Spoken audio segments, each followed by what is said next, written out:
The sun was falling like a dying ember behind the red cliffs when Elias Kane rode into the valley of smoke. He'd smelled the fire miles before he saw it. The sharp, bitter stench of burnt canvas and flesh carried on the wind. His horse snorted, uneasy, as black crows circled low above the cottonwoods. The air shimmered with heat, the world too still for comfort. Elias was a man used to silence. It had followed him since the war, since he'd buried his command under the weight of bad orders and worse men. But this silence was different. It was the kind that came after screams. He nudged the horse forward, hand near the colt on his thigh. Ash floated through the air like gray snow. What had once been a wagon train lay scattered in ruin. Broken wheels, splintered crates, blood pooled in the dirt like spilled paint. A child's doll lay on its face, one eye missing. He dismounted and walked slow, boots crunching over glass and burned grain. He'd seen raids before, settlers, bandits, cavalry gone mad with thirst, but this looked too deliberate. Every wagon torched, every body stripped. Then, from the shadows behind a charred wheel, came a sound, a low, ragged breath. He spun, gun drawn.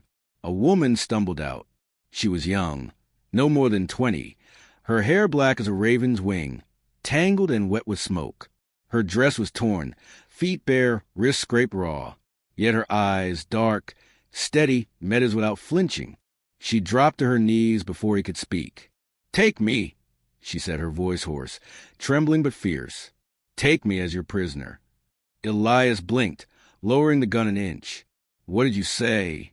She lifted her chin. "If they see me with you, they'll spare my people. Please." Behind her, the hills flickered with faint torchlight. Riders, maybe 5 or 6, winding down to the sage. She turned her face toward them like a hunted doe. "Please," she whispered again. "They'll kill my family." He should have walked away. He wasn't part of this war between settlers and tribes. But something about her, the desperation that still held its dignity, cut through the weariness that had long since hardened him. He holstered his gun, grabbed his rope, and said roughly, "Fine, get up." She obeyed without a sound as he tied her wrists not too tight. When she looked at him, there was gratitude in her eyes, and shame. The torches grew closer. He swung on to his horse, pulling her up behind him. "Hold on," he muttered, "and pray I don't regret this." They rode hard into the dusk, the burning valley fading behind them.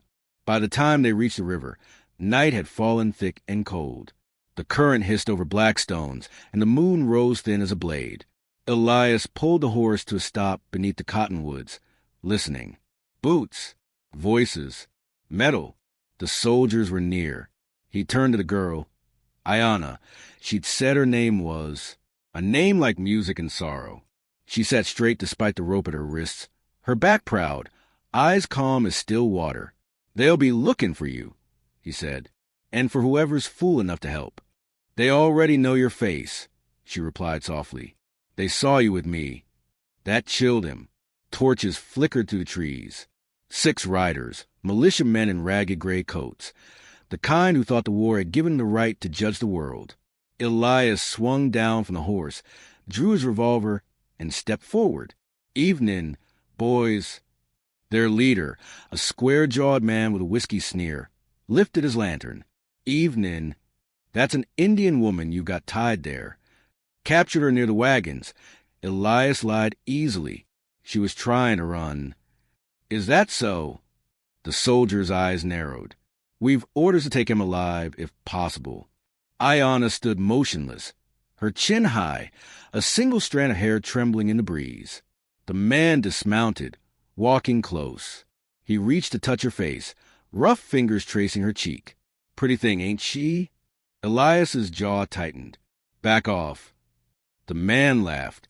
"What's it to you, bounty man?" Elias's hand didn't move from his gun. "She's worth coin to me. Dead. She's worth nothing." Something in his tone, cold, deliberate, made the soldier hesitate. He spat, cursed under his breath, and waved his men forward. "Fine. Bring her in tomorrow for questioning. Colonel pay you direct." Elias nodded. "I'll do that." When they rode off, their laughter trailing like smoke, Ayanna turned to him, eyes burning in the moonlight. You lied for me. He stared after the soldiers. Don't thank me yet. They'll come back when they realize I won't. She tilted her head. Then why did you... He didn't answer. Maybe he didn't know. Maybe it was the way she'd knelt in the ashes without crying. Maybe it was because he was tired of watching the strong destroy the helpless. They set up camp near the riverbank. He untied her wrists but kept the rope nearby. She rubbed her raw skin, silent. The firelight painted her face gold in shadow. You really think they'll spare your people? He asked. I think they will if they believe I'm already dead or taken. Taken by me? Yes. Elias stared into the flames, the memory of old orders flickering in his mind. Villages burned, flags raised, men cheering for slaughter. Sleep? He muttered finally. We ride north at first light. She hesitated. If you keep me, they'll hunt you too. He met her gaze across the fire. They already do. The wind shifted before dawn. It carried the smell of men and horses. Close. Too close. Ayanna woke first, hand on his shoulder. They're coming. Elias was on his feet in an instant, rolling up his bedroll, kicking dirt over the fire. How far? Half a mile. Maybe less. He cursed under his breath. They'd tracked the hoof prints. The first bullet hissed through the trees like a hornet. Another slammed into the riverbank. The horse reared, whinnying. Go! Elias shouted. Ayanna snatched his rifle from the ground, holding it awkwardly but steady. Her voice cut sharp to the panic. Left ridge! He turned and fired twice. One rider toppled backward off his horse. Another screamed as he fell into the shallows. Short, hard breaths. Mud. Smoke. Gunfire cracking like thunder. Run for the river, he yelled. They sprinted downhill, bullets kicking up dust at their heels. The river was swollen with snow melt, wild and white. You can't cross that, she shouted. Watch me. He grabbed her hand, pulled her in. The cold hit like knives. The current spun them, dragged them under. He heard her scream, then silence, then only the roar of the water. He fought his way up, choking, searching. Then a hand seized his collar, pulling. Her hand. They broke the surface together, gasping. She dragged him toward the far bank, half swimming, half fighting the flood. They tumbled onto the rocks, coughing, soaked and shaking. Elias rolled to his knees, breathing hard. You saved me. Ayanna sat back, hair plastered to her face, eyes glinting in the faint light. I wasn't ready to lose my prisoner yet. Despite the cold, he almost smiled. Behind them, torches flickered along the opposite shore. The soldiers' shouts were swallowed by the river's roar. They wouldn't cross. Not tonight. They staggered up the bank, found a small barn half collapsed beneath the weight of years. Elias forced the door shut, shoving a broken wagon tongue across it as a bar. Inside, the air smelled of hay and rust. They huddled near a pile of old blankets. He built a small fire with trembling hands. Ayanna's skin was pale, her lips blue. Without thinking, he stripped off his coat and wrapped it around her shoulders. She looked up at him, surprise softening her face. You'll freeze. I've had worse. They sat in silence, the fire popping softly. Outside, the wind moaned through cracks in the wall. After a long while, she spoke. Those men, they say my people burned that wagon train. Elias nodded. That's what I heard. It isn't true, she said quietly. They attacked us first. My brother fought to protect our families. He's dead now. They'll keep killing until there's no one left. He stared at the fire, jaw tight. Why tell me? Because you're not like them, she said simply.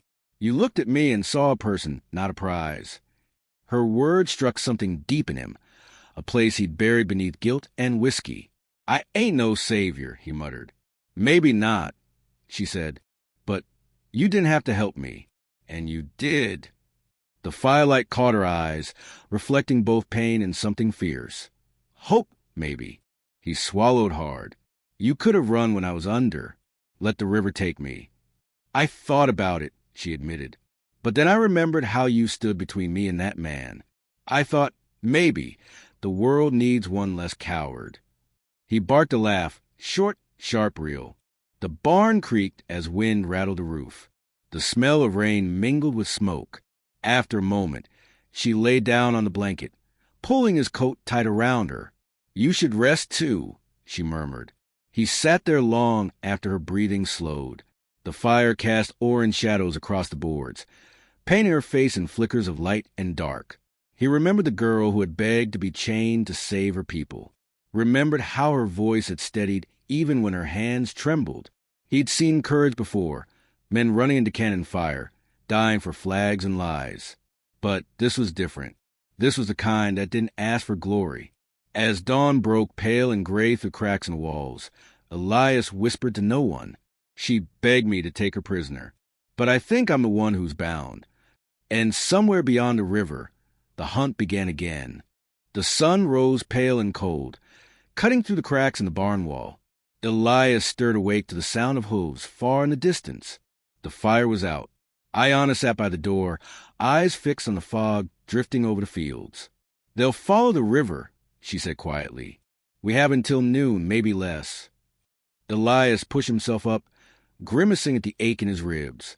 "Then we'd better move." Outside, frost glittered on the grass. The air smelled of smoke and wet earth. Their horse grazed near the fence, trembling when Elias approached.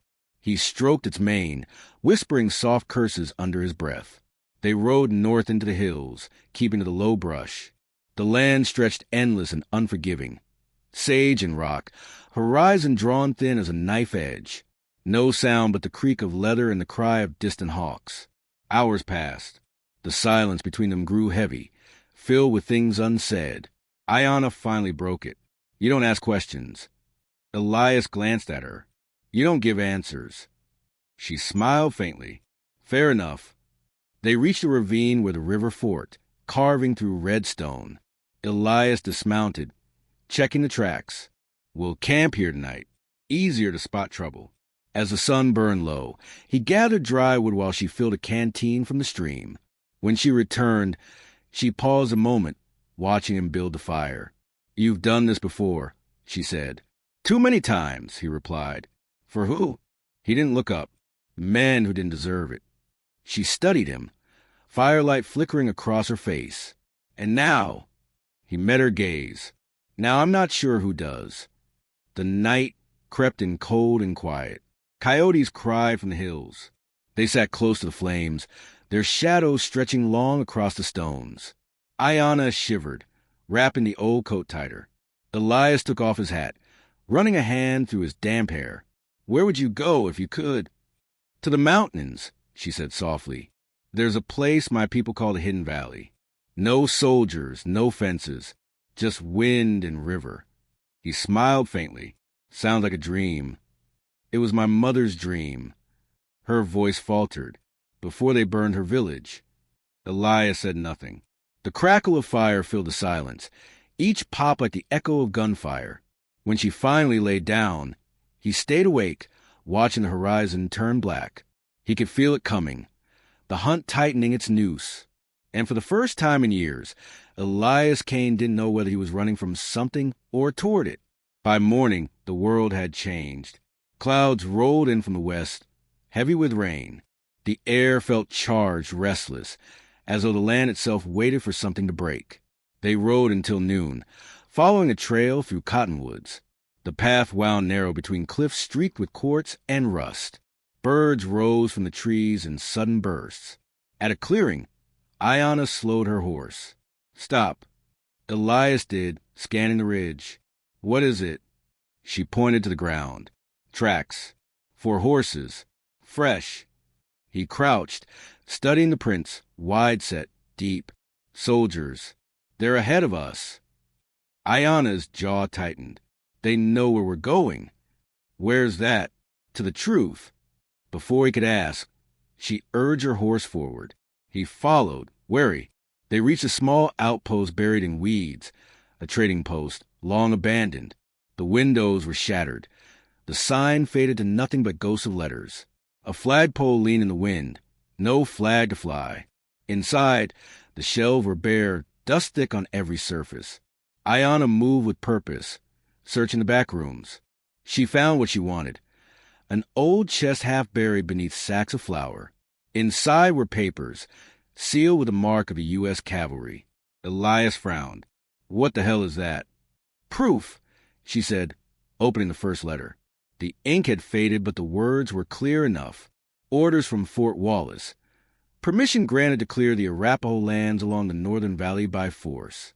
Any casualties among settlers to be reported as hostile attack. Elias stared at the page, his throat dry. They framed you. Ayanna nodded. They killed settlers to start a war, so they could take our land for silver. He felt the weight of it, heavy as a revolver on his hip. His stomach twisted. He'd fought under men like this once. Men who used patriotism as a mask for greed. Ayanna looked up at him. Now you understand why I begged you. If they think I'm dead, my people might still escape. He ran a hand over his face. You risked your life for this? For the truth, she said. It's all I have left. Elias turned away, pacing. The rain started to fall, soft at first, then steady.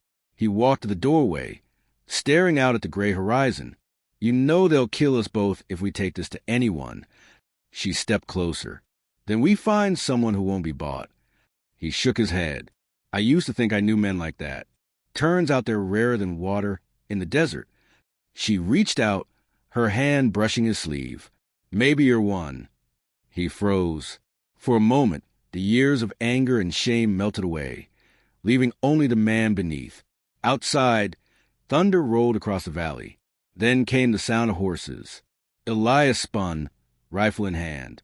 Through the rain, dark figures move among the trees, for riders, rifles glinting. They found us. Ayanna grabbed the papers, shoving them into her satchel. Elias grabbed her hand. Back door, go. Bullets tore through the wooden walls as they ran. Splinters flew. Elias fired twice, dropping one man. They burst out into the open, rain stinging their faces, boots sliding through mud.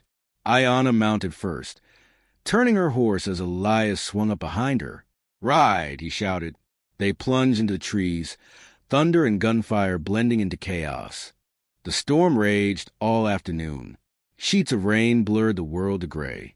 The river swelled, foaming white through the canyons. Elias and Ayanna rode until horses could go no farther, then dismounted, stumbling through mud toward an old mission chapel on the ridge. Its bell hung silent, the walls cracked and overgrown with ivy. Inside, the air was cool and still. Candles melted to nubs on the altar. Someone had left a Bible open on the pulpit, its pages damp with dust. Elias dropped to a bench, breathing hard. Blood ran down his arm from a graze along his shoulder. Ayanna knelt beside him, tearing a strip from her dress to bind the wound. You should rest. He winced. You sound like a doctor. My mother was a healer, she said softly. She believed wounds of the flesh were easier to mend than wounds of the soul. He looked at her, his voice rough. Your mother was right. Outside, the storm howled, shaking the door. Ayanna lit one of the candles, its flame trembling in the draft. The light painted her features in soft gold, the curve of her cheek, the quiet strength in her eyes. You could still leave, he said. Head for that valley you talked about. And let you bleed out here? She asked. No. He smiled faintly. You don't know what you're signing up for, girl. Men like me, we don't last long. She met his gaze. Then, maybe I'll last long enough for both of us. For a long time, neither spoke. Rain whispered on the roof. The candle burned low. Finally, she reached into her satchel and pulled out a small leather pouch. Inside were prayer beads carved from river stones. She laid them gently on the altar. These were my brothers, she said. He carried them into battle. I thought if I kept them, he'd still be with me. But maybe I've been holding on to ghosts. She struck a match and held the flame to the beads. They burned slowly, smoke curling upward like a spirit rising. Elias watched, something breaking quietly inside him. You sure about that? I'm sure, she said. We can't fight for tomorrow if we're still chained to yesterday. He stood, walking to the window. Through the rain, he could see movement far off. Torches again, glimmering through the mist. "They won't stop," he murmured. Ayanna came to stand beside him. "Then neither will we." He turned to her. "We're outnumbered. No one's coming." "Maybe not," she said. "But if we die, we'll die with truth in our hands." Elias stared at her, the woman who had begged him for chains, now standing taller than any soldier he'd known. Something hardened in his chest, not despair, but purpose. He drew his revolver, checked the chamber, and holstered it. "If we're fighting, we'll need more than prayers." "There's dynamite in the shed behind the chapel," she said quietly. "Missionaries use it to clear the road. I saw it earlier." He raised an eyebrow. "You've got a mean streak." She smiled. "I learned from the best." Together, they stepped out into the rain. The sky burned with lightning, thunder cracking like cannon fire. They worked fast. Elias setting the charges near the trail, Ayanna carrying what supplies she could inside. By the time they finished, night had fallen again, dark and wild. Elias stood in the doorway of the chapel, water dripping from his hat. "When that fuse burns, there's no turning back." Ayanna met his eyes. "There never was." He struck the match, flame flickering in the storm wind. The fuse hissed, curling smoke. They ran for cover as the explosion tore through the valley. The earth shook, rocks tumbling, fire flaring against the night. The soldiers' torches vanished in the roar. When the echo faded, only rain remained. Inside the chapel, Ayanna collapsed to her knees, laughing and crying all at once. Elias knelt beside her, pulling her close without thinking. For the first time since the war, he felt something like peace. "You did it," she whispered. "No," he said quietly. "We did." She looked up at him. "What now?" He glanced toward the ruined trail. "Now they'll come with more men. Stronger, angrier." "And you'll fight them?" "I'll fight the world if I have to," he said, voice steady. "But not for a bounty. For you." She didn't answer, only held his gaze as the candlelight trembled between them. Outside, the storm broke apart, stars peeking through the torn clouds. They sat together in silence, two outlaws in a world that had no mercy left to give. And as the first light of dawn crept across the broken altar, Elias Kane knew there was no going back. He had crossed a line drawn not by men, but by his own heart. The night didn't fall, it crashed. A wall of fire rolled across the dry valley like judgment itself, painting the sky red as hell. Dust and embers rained down, choking the air.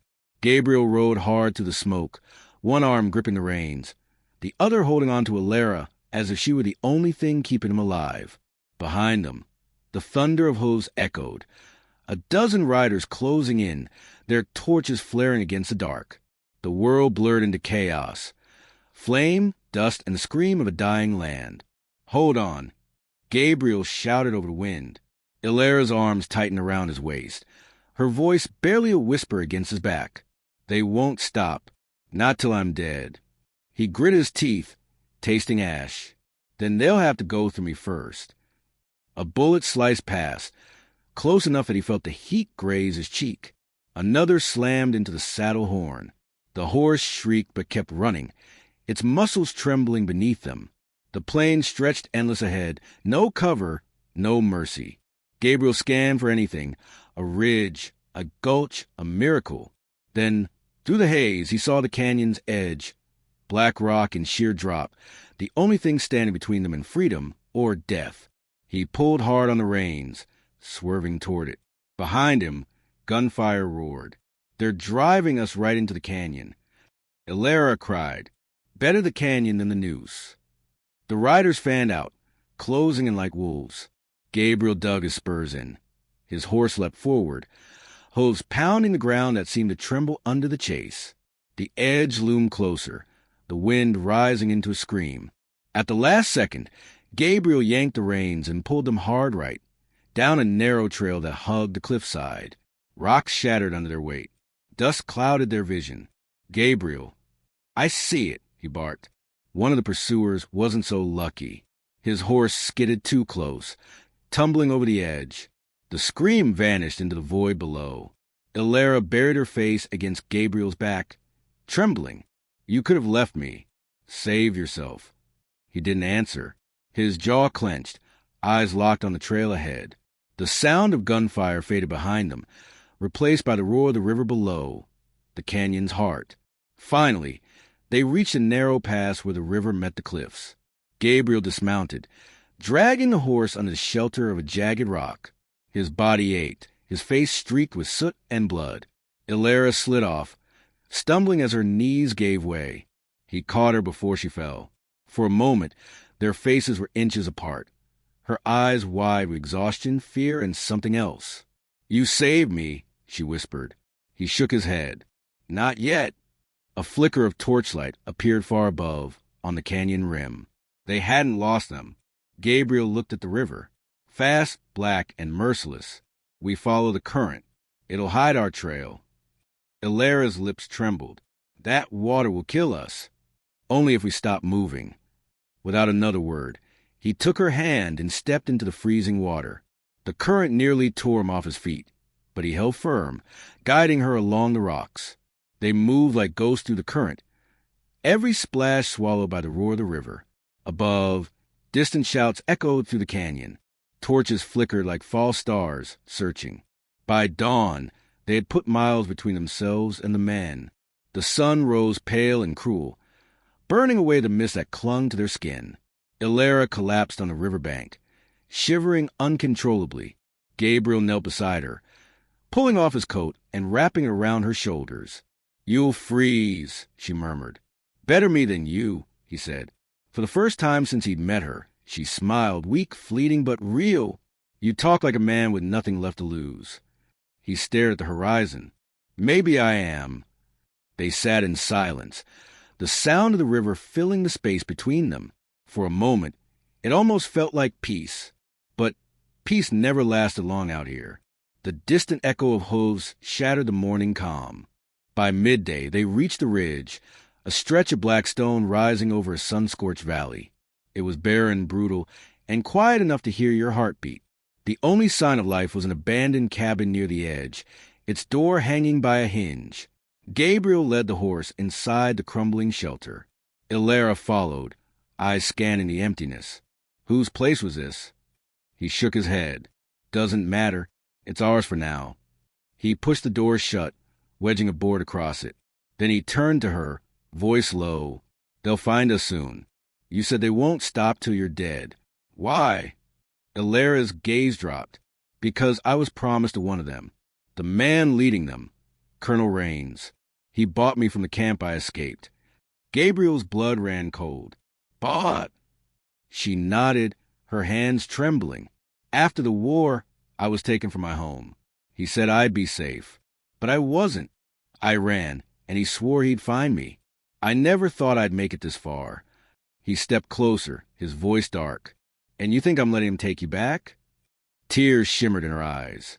"You can't fight him. He's got men, money, the law." "I've got a rifle," he said simply. Outside, a hawk screamed to the wind. The silence that followed was heavy with what they both knew, that the end was coming, and it would come fast.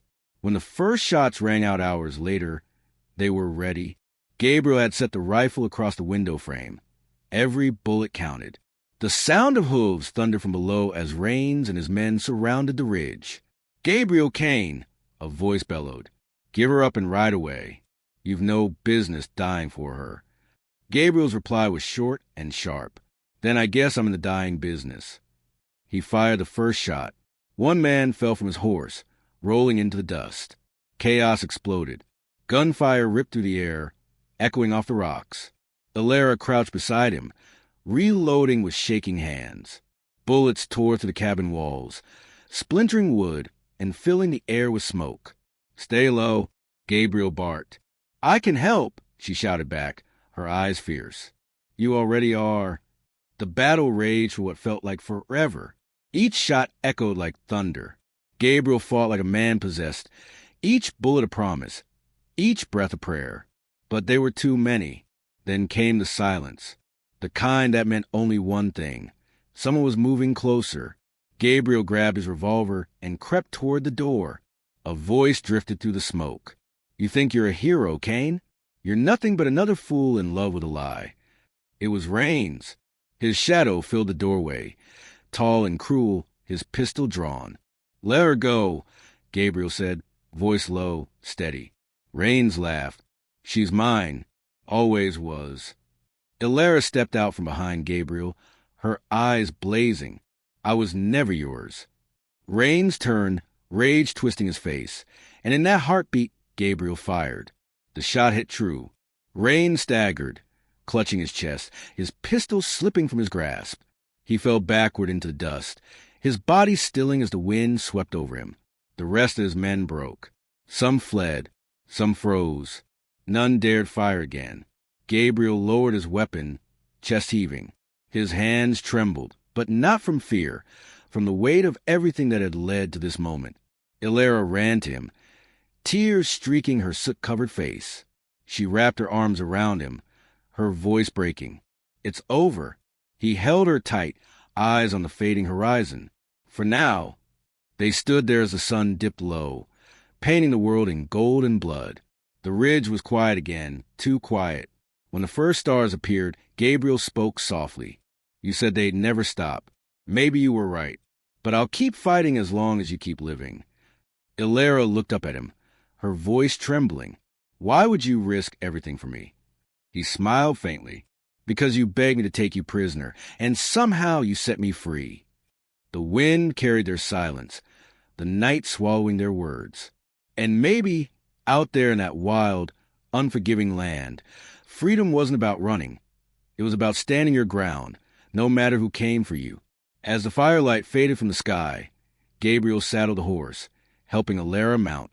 Together, they rode into the dark, leaving behind the ghosts of what almost destroyed them. And if you listen close, even now, they say the wind still carries her voice through those canyons, soft, defiant, alive.